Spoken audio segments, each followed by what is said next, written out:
요한복음 21장입니다.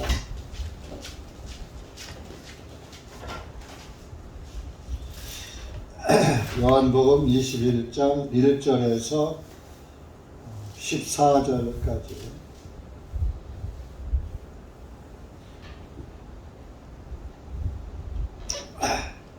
다 같이 읽겠습니다. 시작. 이 일들 후에 예수님께서 티베랴 바다에서 다시 제자들에게 자신을 보이신 일은 이러하니라. 거기에는 시몬 베드로와 디두모라 하는 도마와 갈릴리에 있는 가나 사람 나다네엘과 세베대의 아들과 거기에 주님의 다른 두 제자들도 함께 있었는데, 시몬 베드로가 그들에게 나는 물고기를 잡으러 가노라 하니, 그들이 그에게 말하기 우리도 너와 함께 가겠노라 하고, 그들이 나가서 즉시 한 배에 올랐으나 그 밤에 아무것도 잡지 못하였다. 그러나 이제 아침이 되어 예수님께서 바닷가에 서 계시나 제자들은 그분이 예수님이신 줄을 알지 못하더라. 그때 예수님께서 그들에게 아이들아, 너희에게 먹을 것이 있느냐 하시니, 그들이 주님께 대답하기를 없나이다 하니, 주님께서 그들에게 말씀하시 그물을 배 오른편에 던지라. 그리하면 얻으리라 하시므로 그들이 던졌더니 이제 고기가 많이 걸려 그물을 더 이상 끌어올릴 수가 없게 되니라. 그러므로 예수님께서 사랑하시던 제자가 베드로에게 말하기를 주님이시다 하니, 시몬 베드로가 주님이시라는 말을 듣고 어부에 겉옷을 걸치고, 이는 그가 벗고 있었더라, 바다에 뛰어드니라. 다른 제자들은 작은 배를 타고, 이는 그들이 육지에서 그리 멀지 아니한 200규시쯤 되니라. 물고기가 든 그물을 끌고 왔더라. 그들이 육지에 올라와서 보니 거기에 숯불이 있고 그 위에 물고기가 놓여 있고 빵도 있더라. 예수님께서 그들에게 너희가 지금 잡은 물고기를 가져오라 하시므로 시몬 베드로가 배로 올라가서 그물을 육지로 끌어올리니 큰 물고기들로 가득 찼는데 153마리더라. 이렇게 많으나 그물이 찢어지지 아니하였더라. 예수님께서 그들에게 와서 먹으라 하시니, 그분께서 주님이신 줄을 알므로 제자들 중에 아무도 당신이 누구시나이까 하고 감히 묻는 자가 없더라. 그때 예수님께서 오셔서 빵을 집어 그들에게 주시고 물고기도 그와 같이 하시니라. 이것은 이제 주님께서 죽은 자들로부터 일어나신 후에 제자들에게 자신을 세 번째로 보이신 것이라. 기도하겠습니다. 은혜의 주님 감사합니다. 오늘도 주님의 은혜와 사랑 가운데 모였습니다. 이 한 시간도 기록된 주님의 말씀을 나누고자 합니다. 기록된 말씀을 통하여서 다시 한번 주님의 은혜를 깨닫게 하시고, 주님의 그 크신 사랑과 권능을 우리가 깨닫고 주님의 크신 권능 안에서 살아가는 그리스도인들이 될 수 있도록 은혜 베풀어 주시옵소서. 이 한 시간도 말씀을 주님께 맡기며 예수님의 이름으로 기도합나이다. 아멘.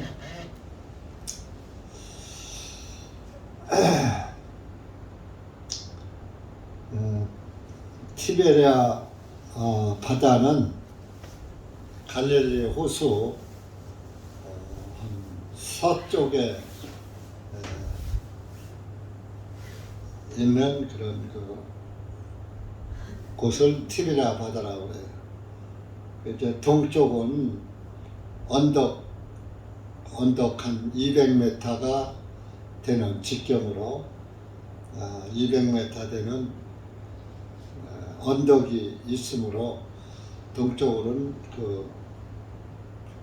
갈릴리 호수 동쪽으로는 사람들이 갈 수가 없어요. 그런데 이제 그 서쪽에는 티베리우스 황제도 이제 있던 살던 그런 도시입니다. 그래서 그 동네 이름을 따서 티베리아 바다라고 이렇게 이름을 한 것입니다. 바다라고 해서 이 뭐 큰 짠물 바다가 아니고 민물 갈릴리 호수가 너무 이제 넓다 보니까 크다 보니까 바다로 이렇게 표현을 한 것입니다.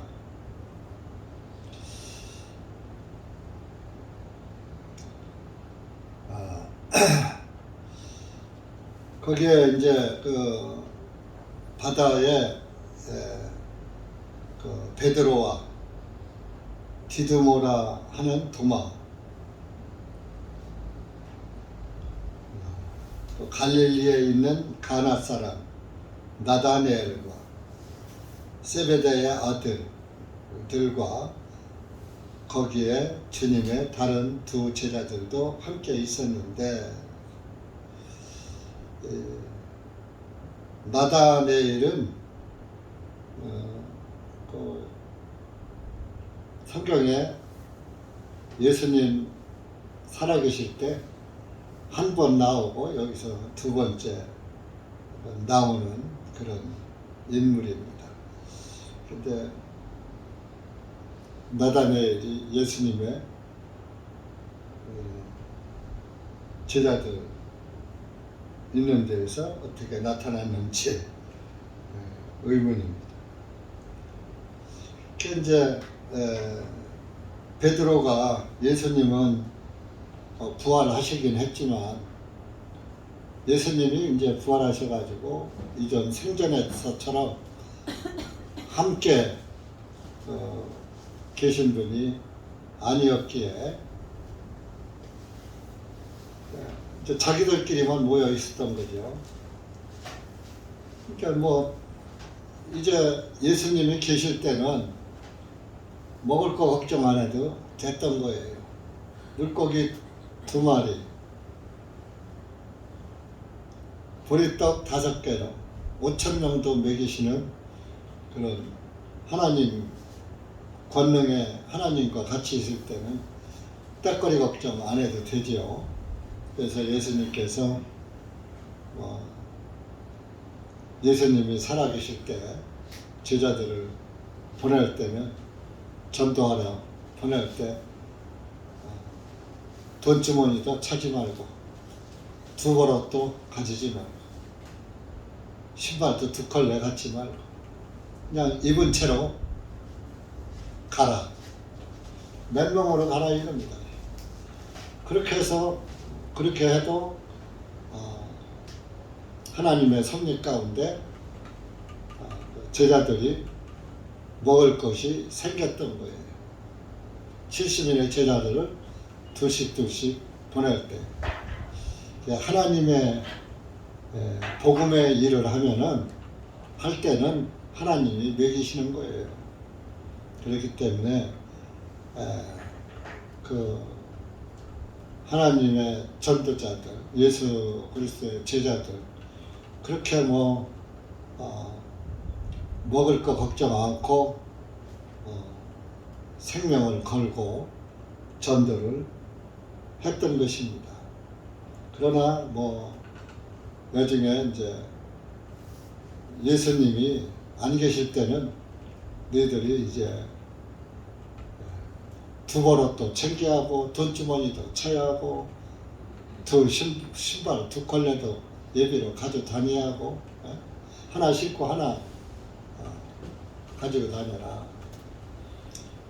그러니까 이제 예수님이 안 계실 때는 때거리 걱정한다. 그래서 주기도문에도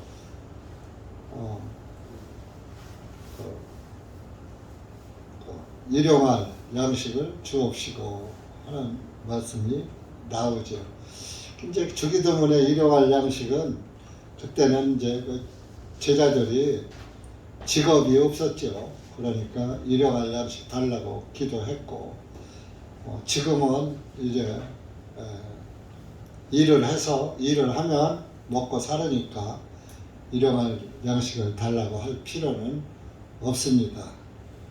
그러나 이제 전도자들은 전도자들의 일을 하면 일용할 양식을 주님께서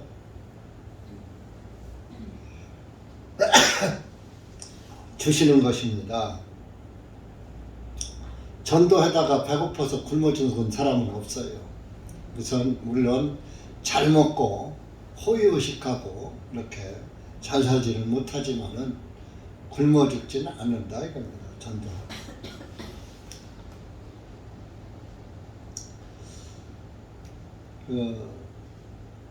그래서 이제 그 베드로가 이제 그 어부 근성이 나오는 거예요.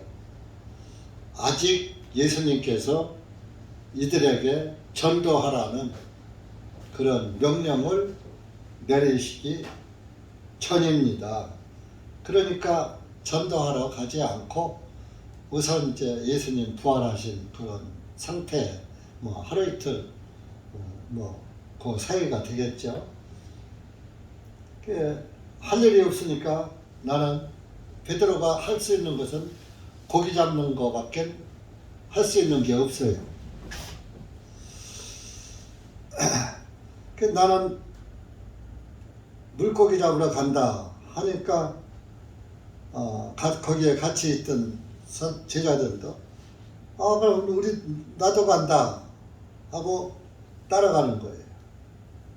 우리도 함께 가겠노라 하고 그들이 다 한 배에 올라타고서 물고기 잡으러 갔죠. 사실 이게 그리스도의 사람들은 맨 앞에 있는 사람들이 잘 가야지 돼요. 참 베드로는 성질도 급하고 실천하는 힘도 있어요. 뭐든지 하면은 그냥 즉시 하고 뒤로 미루지 않고 즉흥적으로 모든 것을 행하는 사람이고 앞장서서 하는 그런 성격의 소유자다 보니까 베드로가 한다고 하니까 다들 그냥 물고기 잡으러 간다 이렇게 나도 간다나 다 따라 나선 거예요. 그 앞에 사람이 무엇을 하느냐가 중요한 겁니다. 교회 안에서도 앞장서 있는 사람들이 어떻게 가는 것이 중요한가를 알고 앞에서 형제 자매들에게 본을 보이는 것이 굉장히 중요한 것입니다. 사람은 앞에 가는 사람을 보고 따라가게 돼요. 그래서 이제 좋은 본은 보기 힘들어도 좋지 않은 본은 따라하기가 쉽죠. 그래서 먼저 구원받은 사람들은 신앙생활을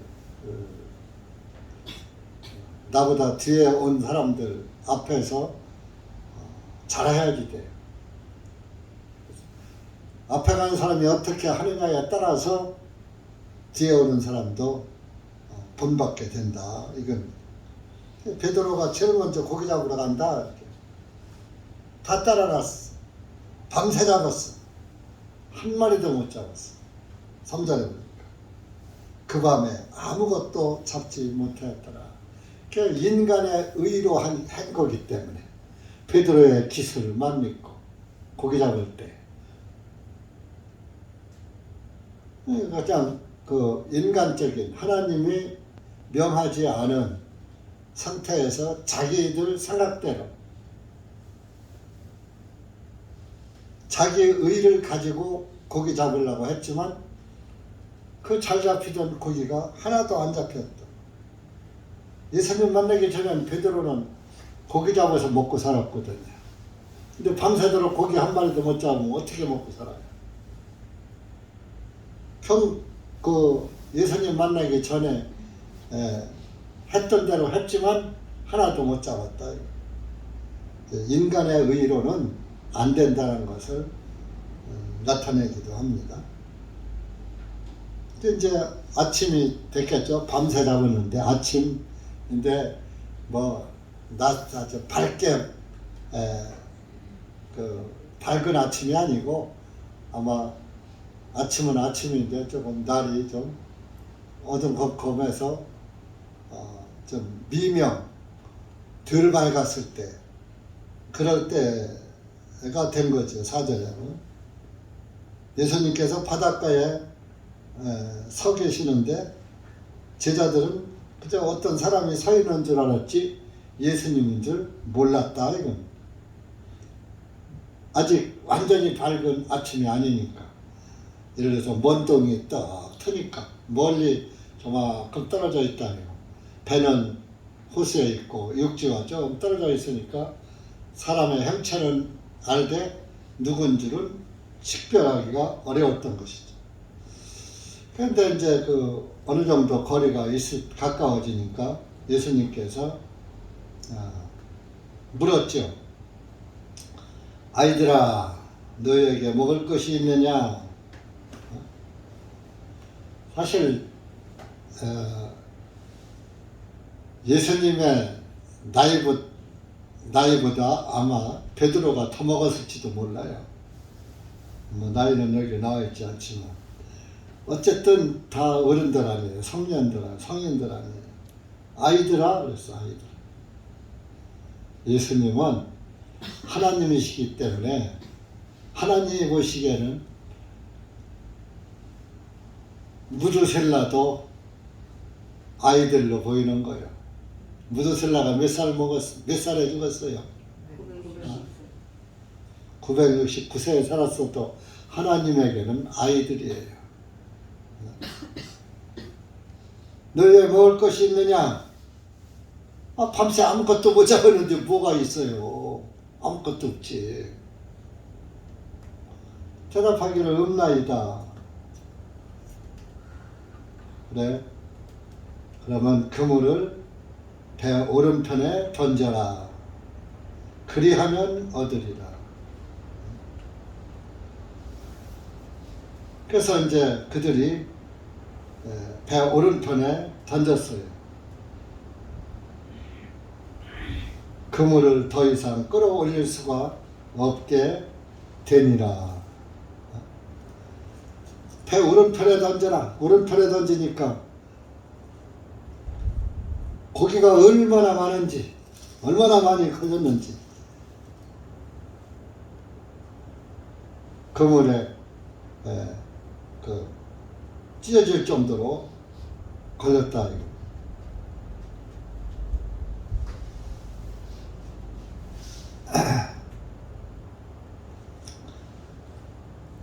그 누가복음 어디에 있죠?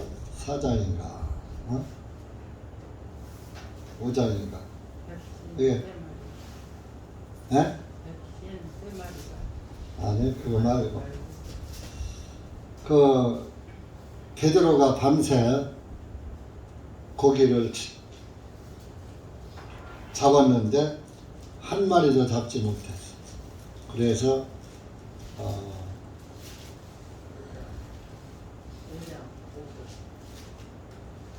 그 물고기를 밤새 했는데 누가복음 5장 여기서 또 밤새 못 잡았어요.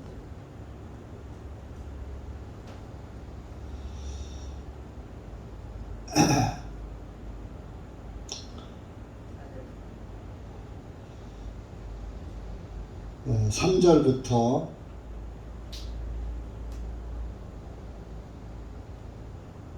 7절까지 시작. 주님께서 그 배들 중 한 배에 오르시니 그 시몬의 배라. 그분께서 그에게 육지로부터 조금 떨어지도록 청하시고 앉으셔서 배에서 사람들을 가르치시니 이제 주님께서 말씀 시몬 배들 깊은 데로 가서 너희 그물을 내려 끌어당기라 하시니 시몬이 주님께 대답하여 말씀 선생님 우리가 밤새도록 수고하였어도 아무것도 잡지 못하였나이다. 그렇지만 선생님의 말씀에 따라 내가 그물을 내려가있나이다 하고 그들이 그렇게 하였더니 심히 많은 물고기들이 잡혀 그들의 그물이 찢어지므로 그들이 다른 데에 있는 동료들에게 손짓 그들이 와서 두 배 가득히 채우며 배들이 가라앉으려 하니라. 이렇게 예수님이 야, 저 깊은 데 가서 그물을 던져라. 그러니까 베드로가 뭐라 했어요? 우리가 밤새도록 수고했는데 아무것도 잡지 못하였나이다. 아이고, 물고기는 깊은 데 있는 게 아니에요. 얕은 데에 있어요. 근데 깊은 데 가서 던지라는 거예요. 그럼 베드로가 상식하고는 안 맞는 거죠. 그래서 깊은 데로 던져라 그러면 하고 가서 던졌어야 하는데 베드로의 상식하고는 안 맞거든. 그러니까 우리가 밤새도록 해서도 못 잡았는데 얕은 데서 깊은 데는 거기 더욱다. 왜? 깊은 데는 물이 차거든. 깊은 물은. 거기도 따뜻한 물에서 놀아요. 물론 깊은 데서 또 찬물에서 사는 고기도 있긴 있지만 극히 드물죠.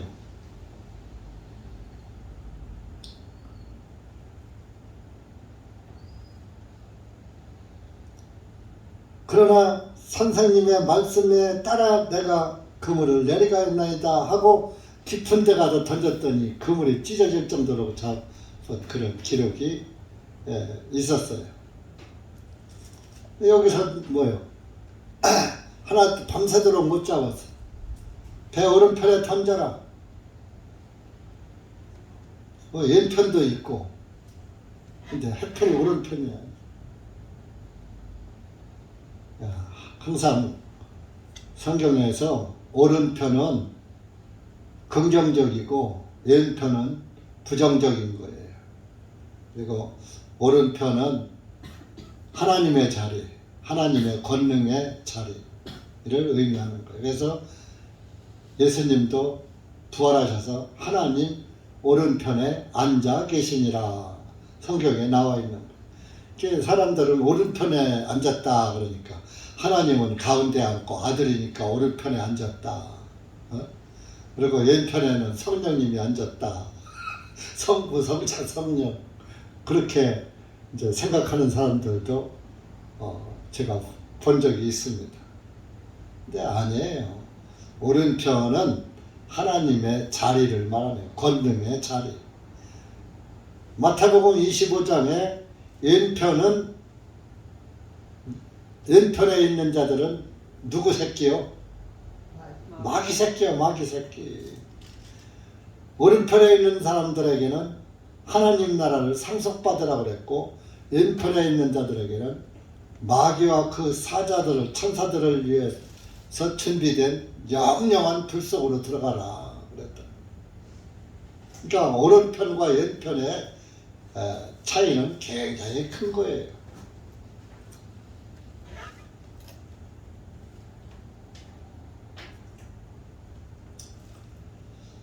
오른편에 던지니까 그물을 더 이상 끌어올릴 수가 없게 되니라.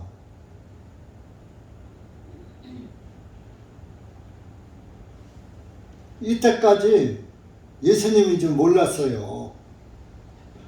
베드로가 그물을 던지면서도 오른편에 던져서 고기가 많이 잡혔어요. 7절에 예수님께서 사랑하시던 제자가 누굴까요? 요한. 요한. 사도 요한. 베드로에게 말하기를 주님이시다 하니 요한은 참 영적으로 깊은 제자예요. 예수님을 제일 먼저 알아보는 거예요. 여러분들이 영적으로 그 믿음이 깊으면은 매사에 예수님이 보이는 거예요. 예수님의 인도함을 따라서 살게 되는 거예요. 그러니까 뭐 할 때마다 예수님이 보이는 거예요. 그러니까 예수님이 보이니 내 마음대로 살 수 있어요? 주님 뜻에 합당하게 살게 되지.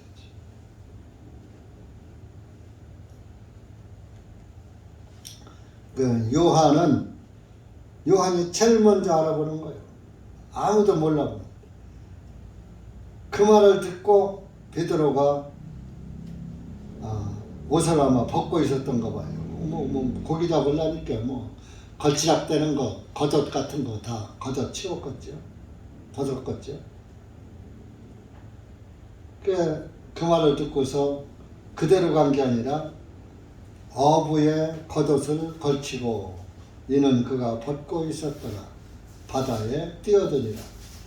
이것은 정확히 이제 바다 배하고 육지하고 한 200규빗이다. 한 규빗이 한 50cm다. 이렇게 한 100m 정도 거리를 두고 있었던 거죠. 100m에도 사실 배가 부두에 닿기 전에 100m 밖에 있으면은 그 배에서 뛰어내려서 그 육지로 갈 사람이 별로 없어요. 근데 베드로는 고기 잡는 어부였었기 때문에 배가 거기까지 가는 시간보다 자기가 헤엄쳐 가든지 그냥 배 타고 가는 거 자기가 가는 것이 더 빨랐거든. 예수님한테 가는. 그러니까 성질이 급하니까 어부의 겉옷을 걸치고 벗은 채로 가지 않고 그래도 예수님 앞에 나갈 때 겉옷을 걸치고 나간 거예요. 어부들의 입는 겉옷. 이런 것은 아마 우리가 좀 생각을 해야지 돼요. 야, 무슨 겉옷을 걸치고 바다로 뛰어들어서 예수님 앞으로 가면 그 옷이 다 젖어가지고 그게 어떻게 사람이 사람 앞에 제대로 설 수가 있겠어? 근데 여기서 어부의 겉옷이라 했잖아요. 어부의 겉옷은 지금으로 말하면 어부들이 입는 방수복 같은 그런 그 겉옷이었을 겁니다. 물이 묻어도 잘 물이 묻지 않는 방수가 되는 어부의 옷. 바다에 뛰어드니라. 바다에 뛰어들어서 헤엄쳐서 주님 앞으로 가는 거예요. 그러니까 다른 제자들은 배를 타고서 설설 이제 그물을 끌고 육지로다가 올라갔죠. 육지로 올라가니까 거기에 배에서 밤새도록 있었으니까 으시시하고 좀 쳤겠죠. 예수님이 부활하실 때가 약 한 4월달이니까 4월달 정도에는 추워요, 밤에는. 그래서 거기 이제 보니까 숯불이 피워져 있고 그 위에 물고기가 놓여 있어서 있고 빵도 있더라. 예수님은 고기 잡으러 간 사실도 없는데 빵도 있고 고기도 물고기도 구워 있고 숯불에다 구워서. 이스라엘 사람들은 그 물고기 요리를 불로 이렇게 구워서 나오더라고. 갈릴리 바다에 가서 베드로 고기라는 고기를 한 마리씩 이렇게 이제 저녁 식사에 이렇게 나왔는데 베드로 고기래. 그런데 우리나라에 그 돔같이 생겼어요. 비늘이 억션, 지느러미도 억세고, 그래서 돔처럼 생겼는데 그걸 구워서 이렇게 불에다 구워서 나왔더라. 아마 이스라엘 한국 사람들처럼 탕을 끓여 먹고 지져 먹고 그러는 게 아니라 그 빵을 구워 먹는 그런 습성이 있어가지고 그 사람들은 숯불에 구워서 먹는 그런 문화로 살고 있었던 거예요. 그래서 거기에 숯불이 있고 물고기가 또 숯불에 구워져 있고 빵도 구워진 빵이 있더라. 이것은 뭐예요? 예수님이 제자들에게 먹이시는 거예요. 먹이시는.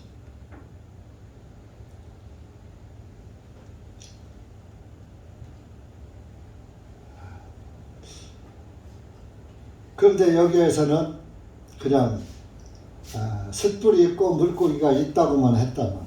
그런데 예수님이 제자들과 함께 빵과 고기를 먹일 때는 꼭 하나님께 축사 기도를 하시고 먹인 기록이 나와요. 그래서 물고기 오병이어 때도 하나님께 떡을 들고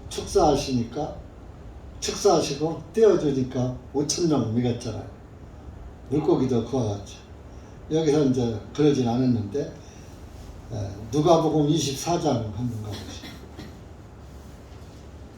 누가복음 24장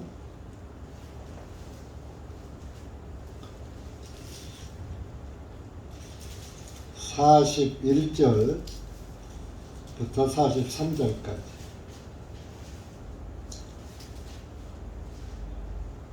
시작. 그들이 기뻐서 오히려 믿지 못하고 놀라고 있을 때 주님께서 그들에게 말씀은 여기 무슨 먹을 것이 있느냐 하시니 그들이 주님께 구운 생선 한 토막과 벌집 한 조각을 드리며 주님께서 그것을 받아서 그들 앞에서 잡수시니라. 이것은 제가 말을 좀 혼돈했네요. 제자들이 그 예수님을 대접한 기록인데 오늘은 예수님께서 제자들을 먹이신 그 말씀이죠. 그래서 이제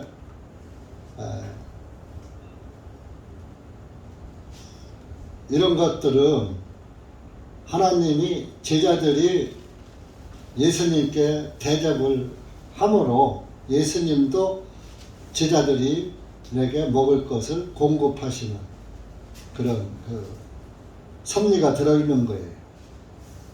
우리가 여기에서 우리가 또 생각할 것은 우리가 하나님을 위해서 하나님의 양식은 예수님의 양식은 뭐라고 그랬어요? 요한복음 4장에 나의 먹을 양식은 따로 있다 그랬어요.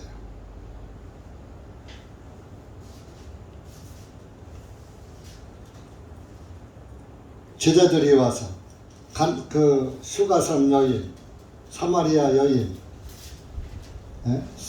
여인과 둘이 있는데 와서 보니까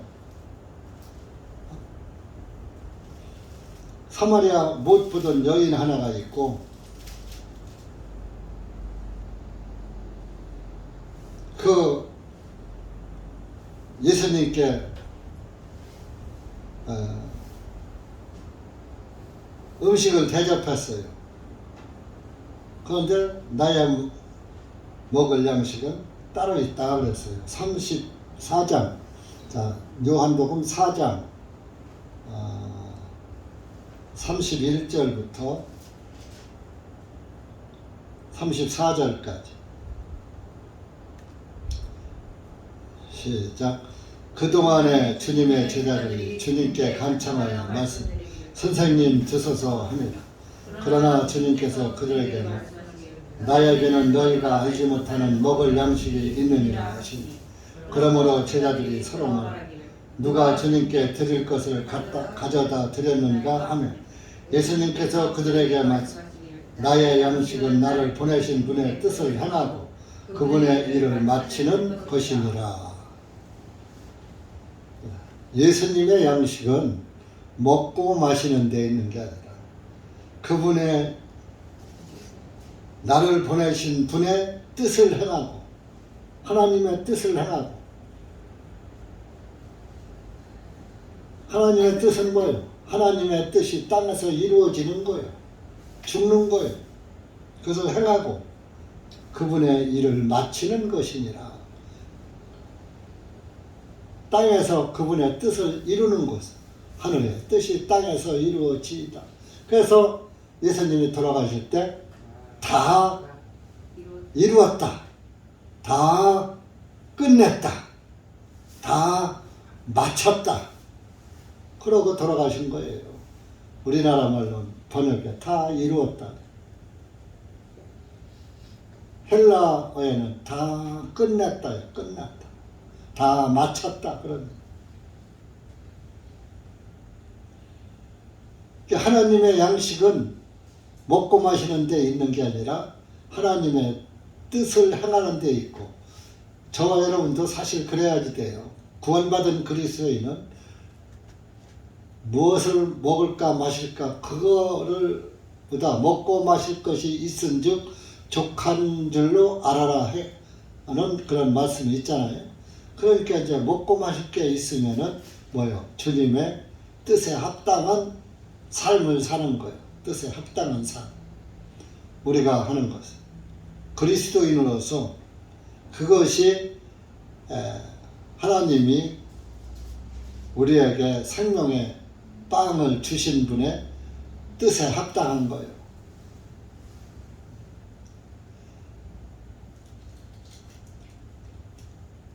그리스도인이라 하면서 구원받았다 하면서 너무 땅의 일에 매진하는 것은 좀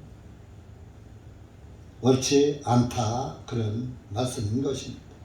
그래서 이렇게 하나님을 대접을 하면은 하나님은 또 우리에게 거기에 합당한 것으로 또 먹여주시는 거예요.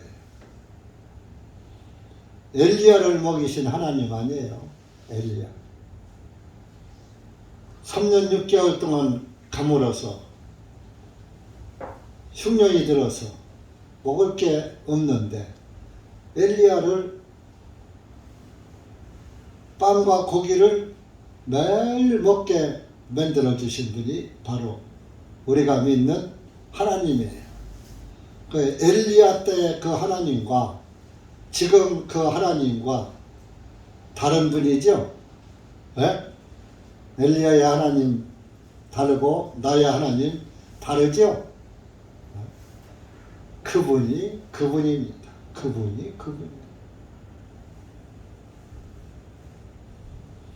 이제 여러분들도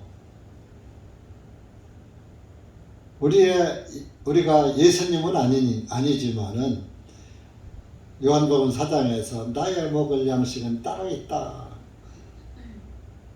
나를 보내신 분의 그 뜻을 행하는 것이 나의 먹을 양식이다.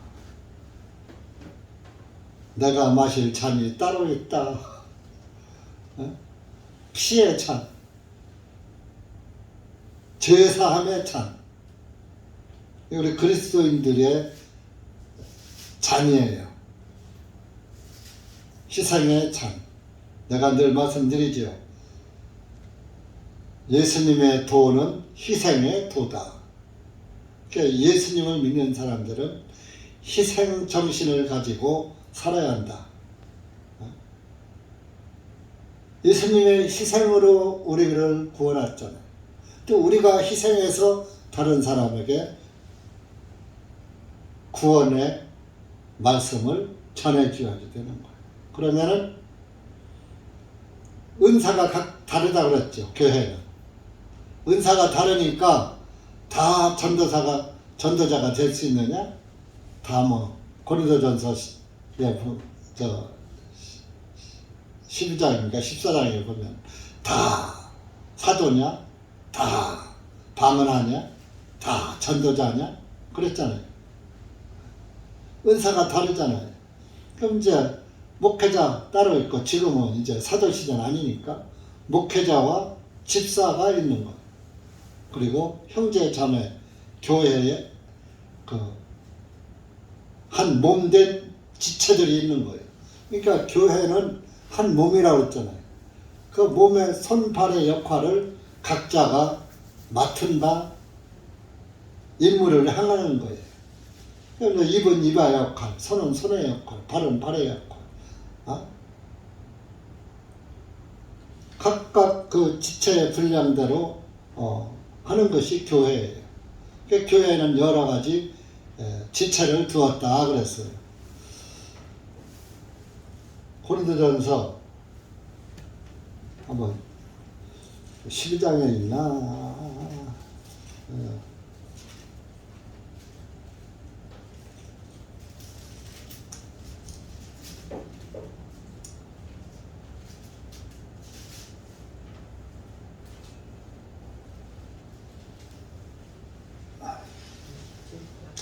고린도전서 12장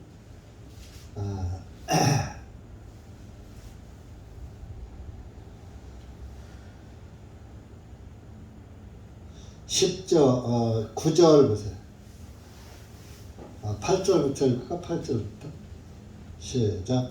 이는 어떤 사람에게는 성령님에 의하여 지혜의 말씀, 어떤 사람에게는 동일하신 성령님에 의하여 지식의 말씀을 주시고, 어떤 사람에게는 동일하신 성령님에 의하여 믿음을, 어떤 사람에게는 동일하신 성령님에 의하여 병 고치는 은사를, 또 어떤 사람에게는 기적들을 행하며, 어떤 사람에게는 예언하며, 어떤 사람에게는 영들을 분별하며, 어떤 사람들에게는 여러 가지 다른 언어들을, 어떤 사람에게는 다른 언어들을 통역함을 주시니라. 그러나 이 모든 일들은 동일하신 한 성령님께서 역사하셔서 그분의 뜻대로 각 사람에게 개별적으로 나누어 주시느니라. 이는 몸은 하나인데 많은 지체들이 있고, 그 한 몸에 모든 지체들이 많아도 한 몸인 것 같이 그리스도께서도 역시 그러하시니라. 이는 유대인이나 이방인이나 내인자나 자유인이나 우리 모두가 한 성령님을 통하여 한 몸 안으로 침례를 받았으며, 또 모두가 한 성령님을 마시게 하셨기 때문이라. 그러니까 우리가 각각 다르지만 한 몸이다, 한 몸이다. 한 몸이니까 우리가 서로가 상호 보완하면서 살아야지 돼요. 그 밑에 20절에서 21절까지 시작. 그러나 이제 지체들은 많아도 오직 한 몸이니라. 눈이 손에게 나는 네가 필요 없다 하거나, 또 머리가 발에게 나는 너희가 필요 없다 말할 수 없느니라. 다 필요하다 이거예요. 교회의 형제자매들은 다 필요한 거예요. 그래서 저는 구원받고 내가 목사도 아니잖아요. 전도자도 아니잖아요. 전도할 줄도 모르잖아요. 상담할 줄도 모르잖아요. 구원받고. 근데 딱 마음에서 뭔지 알아. 내가 사람이 모일 때 내 자리를 지키는 것이 내가 할 일이다. 사람들이 많이 예배 모임에 참석을 많이 하면은 목사님이 말씀을 전할 때 또 한 큰 힘이 될 것이다. 듣는 자가 많아야 목회자도 힘이 나는 거예요. 듣는 자가 없으면 전할 힘도 없는 거예요. 저는 뭐 목회자는 그때 당시에 아니었으니까 뭐 그런 건 모르지만, 해도 내가 내 자리 지킴으로 인해서 목회자에게 힘을 주는 것이다. 목회를 돕는 것이다. 구원의 일을 돕는 것이다. 그런 생각을 하고서 집회마다 한 번도 빠진 적이 없어요.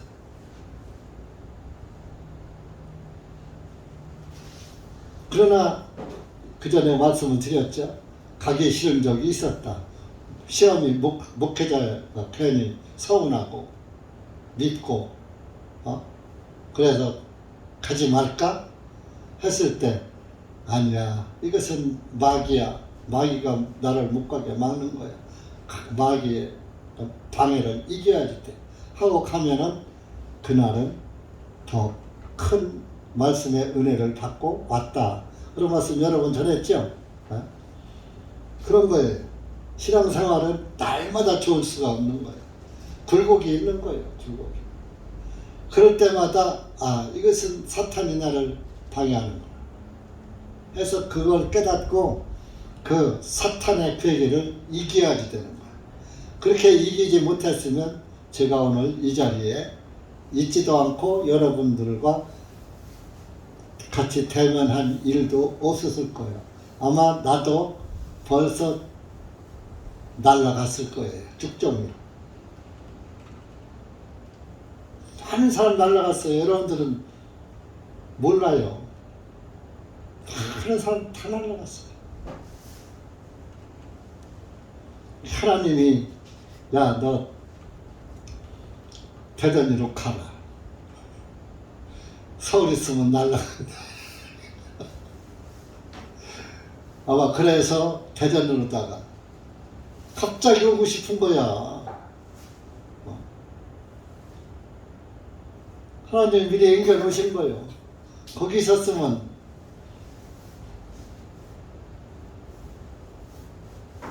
아마 거의 100% 날아갔을 거예요. 그 목회가 무슨 목회요?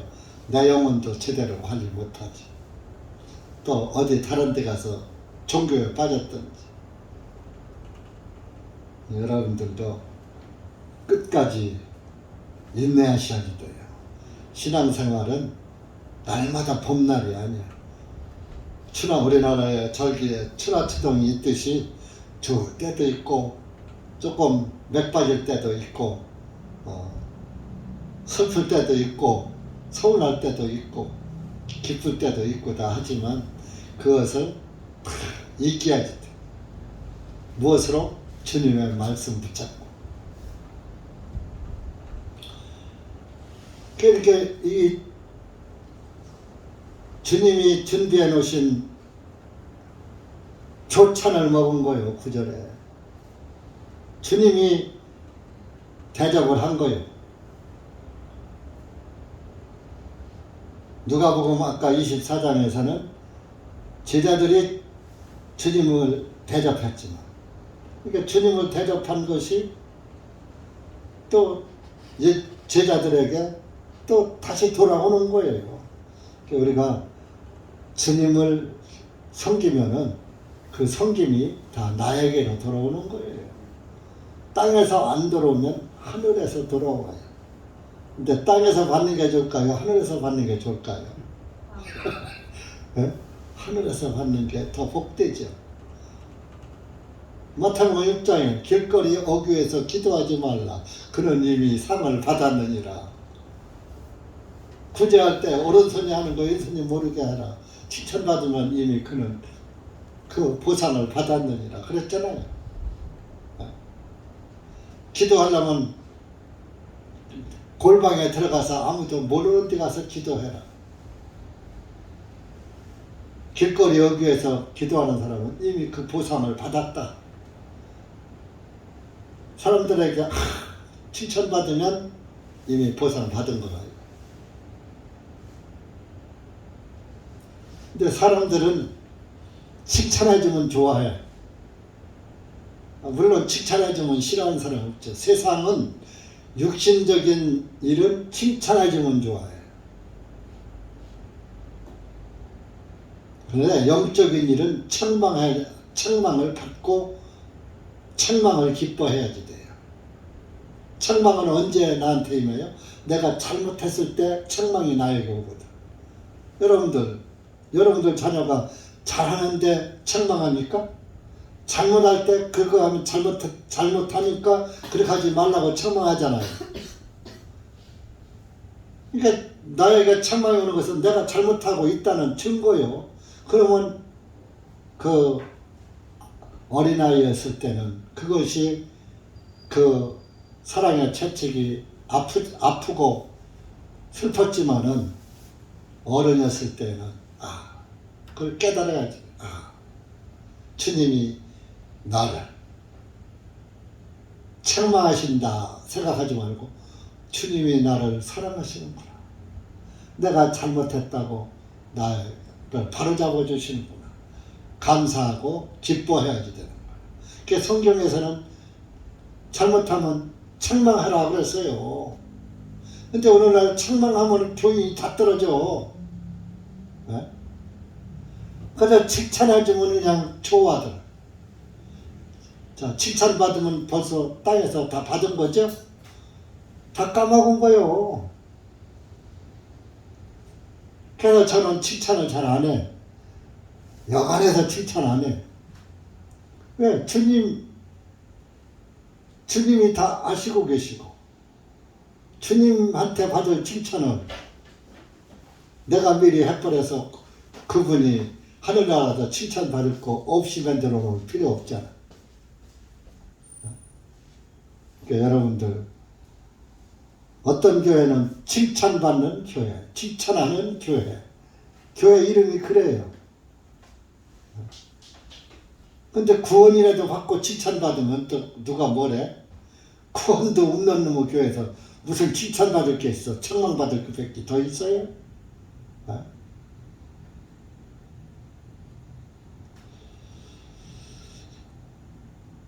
그 예수님께서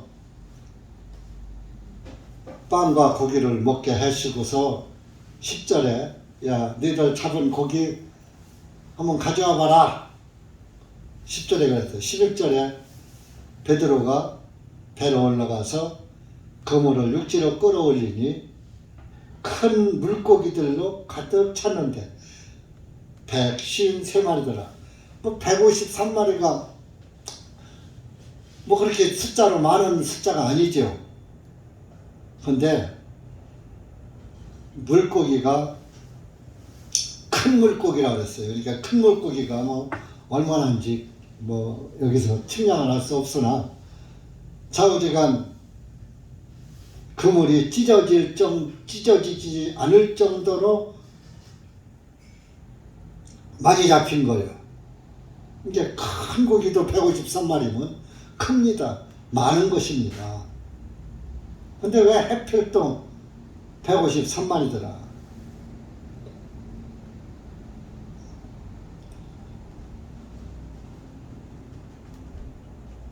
(153마리의) 뜻 그 전에 알려드린 게 있죠. 153마리의 뜻이 뭐라 그랬어요? 은혜. 어? 은혜. 얘기할 땐 볼펜들을 늘 예배 시간에 했다가 어려울 때는 한번 적어놔. 노트에다 적으면 소용없어. 여기다 노트 적어놓으면 노트 덮어놓으면 다시 안 봅니다.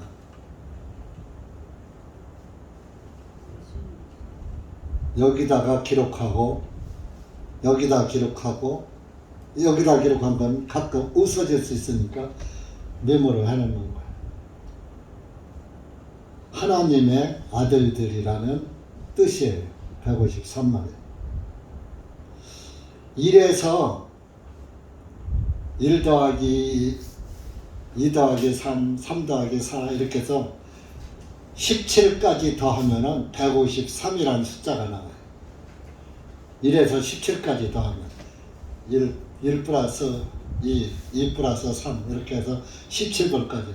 내가 그래서 그 전자계산기로 그렇게 해봤어요. 그랬더니 17까지 더하니까 153이 나오더라. 그러면 17이라는 수는 뭐냐? 17은 승리의 수예요. 노아의 방주가 아라산에 머무른 날이 17일이요. 17일. 그게 승리의 수. 자, 예수님은 승리하셨죠. 사망 권세를 이기셨잖아.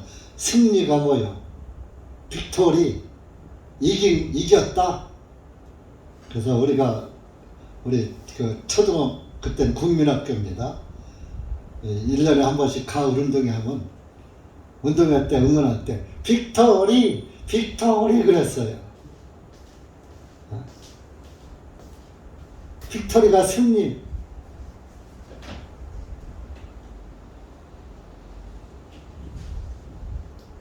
그때가 빅토리 했어도 영어를 모르니까 빅토리가 뭔지도 모르고 그저 응원할 때 빅토리 이렇게 따라만 했었지.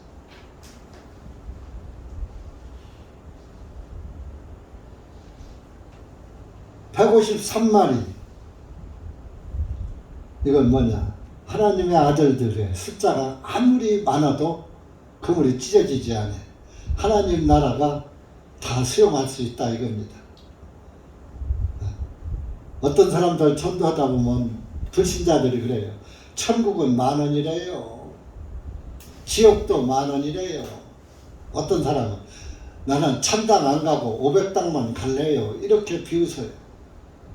1000당은 10,000원이니까 500당 간대.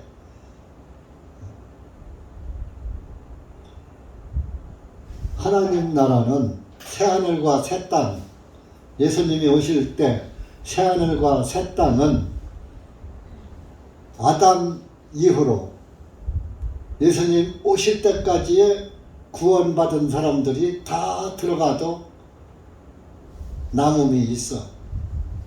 153마리가 찢어질 정도로다가 고기를 많이 잡았어도 그물이 찢어지지 않듯이 하늘나라는 얼마든지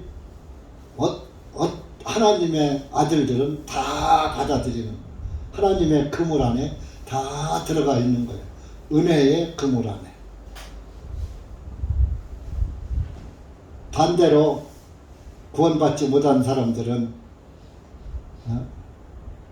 지옥으로 모는 그물 안에 들어가서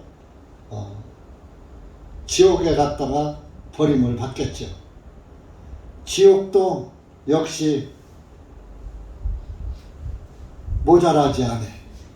아무리 들어가도 채워지지 않아. 그래서 계시록에 무저갱이라 그래. 무저갱.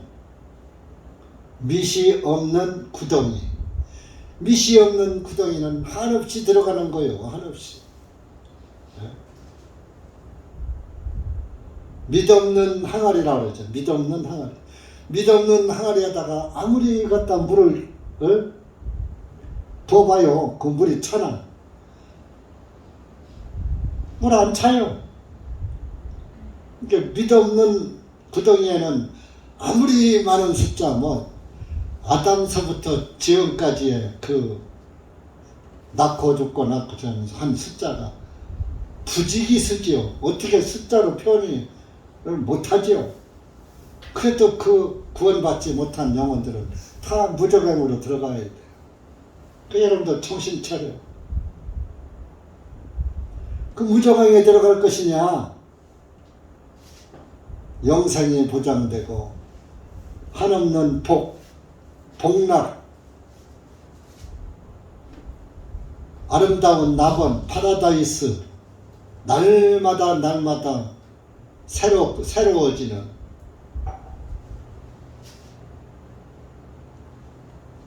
영화의 필름처럼 필름이 바뀌죠. 장면이 바뀌듯이 하늘나라의 생활은 날마다 새 것으로 바뀐다고 했어. 그런 나라에서 살 것이냐, 지옥 불바다에서 영원히 살 것이냐, 그 잘난 자기 쥐꼬리만한 지식, 내가 잘났다는 우월감 못 버리고 하나님 말씀 퉁하니 여기고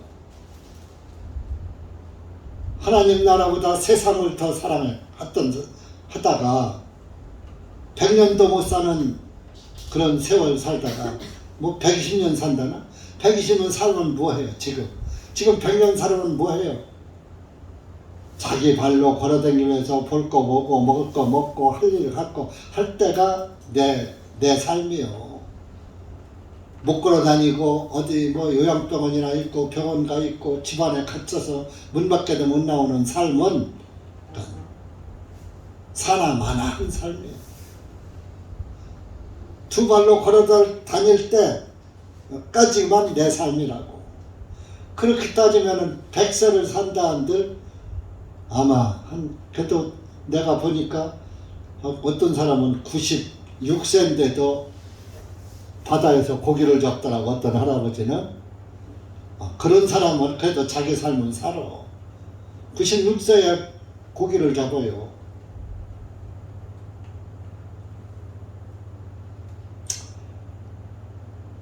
그 96세 100세 산다고 한들 뭐합니까? 구원 못 받았으면 죽어서 유황 지옥 떨어지는데, 여러분들은 그 유황 지옥 가면 안 돼요. 왜 그 유황 불지옥을 믿지 않고 있다가 지옥 가려고 합니까? 눈으로 보이는 것만, 보이는 것도 다 못 믿는데 보이지 않는 것을 어떻게 믿으라고? 보지 않고 믿는 게 복되다고 예수님께서 말씀하셨죠. 보고서도 못 믿는 세상인데 보지 않고 믿는 세상, 이거 참 설레는 세상 아니요? 내가 천국을 보지 않았는데 그 천국을 믿는다는 게 얼마나 복된 삶이요. 세상 거 보고서도 못 믿는데, 사람 얼굴 보고서 나 저 사람 못 믿는데, 남편도 못 믿고 아내도 못 믿고 자식도 못 믿고 부모도 못 믿는, 형제도 못 믿는 세상인데, 보이지 않는 하나님과 하나님 나라를 내 마음속에서 의심 없이 믿고 그분을 위해서 살고 그분의 영광을 위해서 산다는 것, 얼마나 복된 것입니까? 여러분들 153마리 안에 들어가시기 바랍니다. 153마리 밖에 154마리에서부터는 그물 안에, 그물 밖에 고기야. 그물 안에 고기가 돼야지 돼. 하나님의 은혜의 그물 안에 고기가 돼야지 돼. 하나님의 은혜의 그물은 찢어지지 않는 거예요.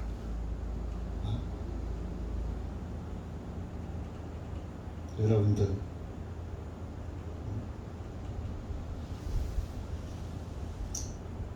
그래서 이 153마리를 세워보니까 그렇더라. 예수님께서 와서 먹으라. 12절에 그분께서 주님이신 줄을 알므로 제자들 중에 아무도 당신이 누구시니까 하고 감히 묻는 자가 없더라. 그때 예수님께서 오셔서 빵을 집어 그들에게 주시고 물고기도 그와 같이 하시니라.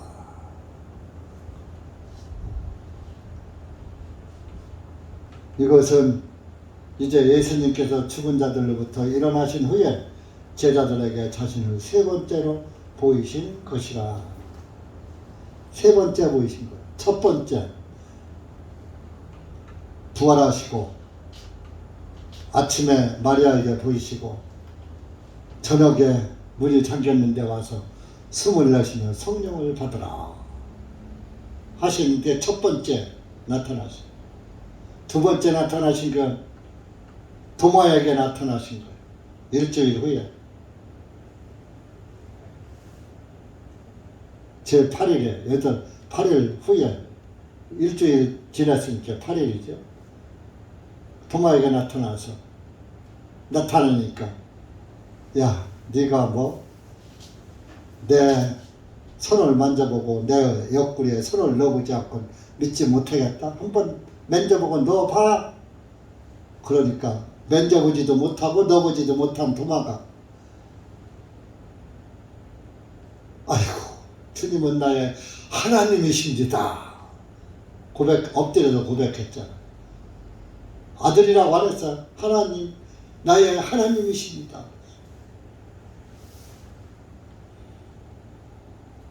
예수님은, 만약에 예수님이 하나님이 아니었더라면, 야, 나는 하나님이 아니다.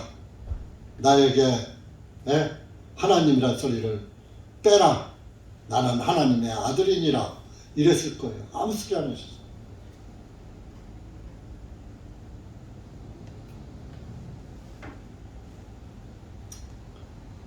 그리고 요번에 세 번째 나타난 거예요.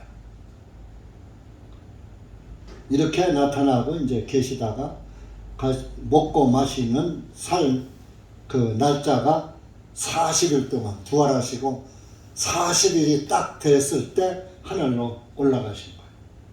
올라가시는 게 사도행전 1장에 나오는 거예요. 사도행전 1장.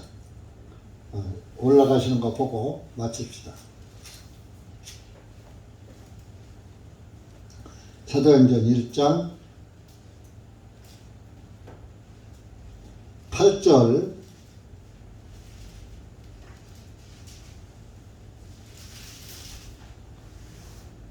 부터 11절까지 시작. 그러나 성령님께서 너희에게 임하신 후에 너희가 능력을 받고 너희는 예루살렘과 온 유대와 사마리아 땅까지 이르러 내 증인이되리라 하시니, 주님께서 이 말씀을 하신 후에 보고 있는 동안에 위로 들려 올라가시니 구름이 주님을 받아들여 보이지 아니하니라. 주님께서 올라가실 때 그들이 하늘을 주목하여 바라보고 있는데, 보라, 흰 옷을 입은 두 사람이 그들 곁에 서서 말하기를, 너희 갈릴리 사람들아, 어찌하여 하늘을 쳐다보고 서 있느냐. 너희를 떠나 하늘로 들려 올라가신 이 예수님께서는 너희가 하늘로 들어가심을 본 그 모습 그대로 오시리라 하니라.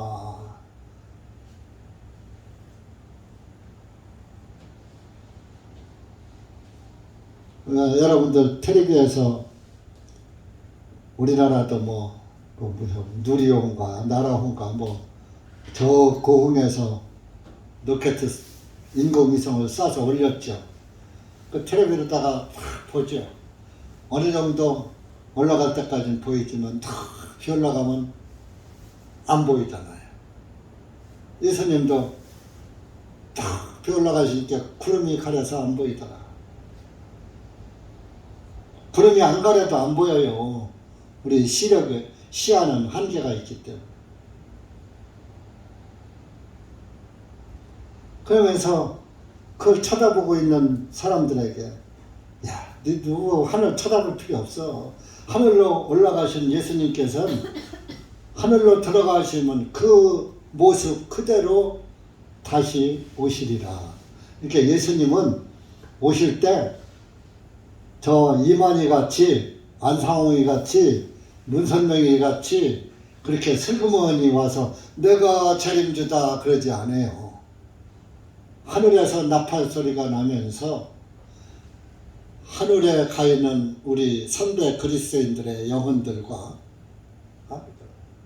그분들과 함께 공중으로 올라갔음을 본 그대로 온다 그랬으니까 공중으로 다시 올라가실 때 그 모습 그대로 오시는 거예요.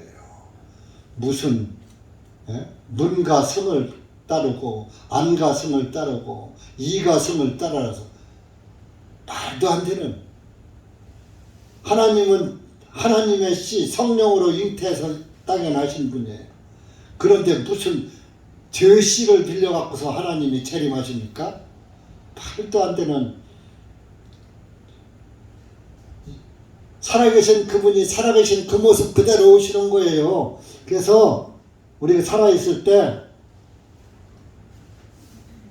예수님 오시면 복이고 더 좋고, 어쨌건 구원받았으니까 죽은 다음에 오셔도 그분보다 죽은 사람이 더 먼저 맞네. 먼저 부활한다 그랬으니까. 네, 여러분들 예수님을 이렇게 오시는 그날 그분을 볼 수 있는 존재로 남으시기 바랍니다. 구원받은 사람이 예수님 오시는 것을 영광 가운데 바라보는 거예요. 구원받지 못한 사람은 부활하면은 지옥 가기 바쁜데 뭐 하나님의 영광을 언제 들여다봐요. 여러분들이 그분을 그날 가서 바라보시려면 지금부터 그분을 바라보고 살아야지 돼. 믿음으로 그분이 보여야지 돼. 아셨어요? 믿음으로 그분을 보고 살아야지. 믿음으로 그분을 보지 않고 살다가 뭐 그때 가서만 하늘나라 갈 때만 그분 보고 가려고? 말이 돼요? 안 돼요? 믿음은 늘 보지 않아도 보는 것 이상으로 그분을 바라보고 믿음으로 바라보고 살아야지 됩니다. 기도합시다. 하나님 아버지 감사합니다. 오늘 우리가 요한복음 21장 말씀을 통해서 예수님이 부활하신 후에 과정을 보았고, 예수님의 말씀에 의지해서 또 순종해서 그물을 배 오른편에 던지니 153마리의 큰 물고기들이 잡혔다고 했습니다. 하나님 아버지 감사합니다. 우리가 하나님의 말씀에 순종하실 때 153마리를 잡는 그런 역사가 일어나듯이 우리도 하나님의 말씀에 순종할 때 하나님의 아들들로서 자녀 딸들로서의 삶을 살 수 있고 153마리의 숫자 안에 들어갈 수 있다는 것을 이 말씀을 통해서 다시 한번 보았습니다. 하나님 아버지 감사합니다. 우리를 예수님의 은혜의 그물 안에 있게 해주심을 감사하며 예수님의 이름으로 기도하옵나이다. 아멘.